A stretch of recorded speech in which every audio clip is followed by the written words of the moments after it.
Japanese ভাষায় গুরুত্বপূর্ণ কিছু কাঞ্জি বাক্য। প্রথমে আছে দাশিমাস অথবা দেমাস। এর অর্থ দাঁড়ায় বের হওয়া বা বাহির হওয়া বা বাইরে আসা।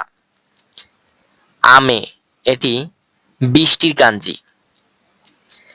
হিগাশি, এটি পূর্ব দিকের কাঞ্জি। নিশি, এটি পশ্চিম দিকের কাঞ্জি। মিনামি, এটি দক্ষিণ দিকের কাঞ্জি। কিতা, এটি উত্তর দিকের কাঞ্জি। আমি আবার বলছি, দাশিমাস অথবা দেমাস এর এটি বের হওয়া বা বাহির হওয়ার কাঞ্জি। আমে, এটি বৃষ্টির কাঞ্জি। হিগাশি, এটি পূর্ব দিকের কাঞ্জি। নিশি, এটি পশ্চিম দিকের কাঞ্জি। মিনামি, এটি দক্ষিণ দিকের কাঞ্জি। কিতা, এটি উত্তর দিকের কাঞ্জি। নাগাই, এটি লম্বার কাঞ্জি।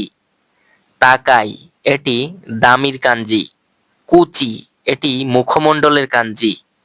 মে, এটি চোখের কাঞ্জি। তে, এটি হাতের কাঞ্জি। আশি, এটি পায়ের কাঞ্জি। আমি আবারও বলছি, নাগাই, এটি লম্বার কাঞ্জি। তাকাই, এটি দামির কাঞ্জি। কুচি, এটি মুখমণ্ডলের কাঞ্জি, মানুষের মুখমণ্ডলের কাঞ্জি। মে, এটি চোখের কাঞ্জি। তে, এটি হাতের কাঞ্জি। আশি, এটি পায়ের কাঞ্জি।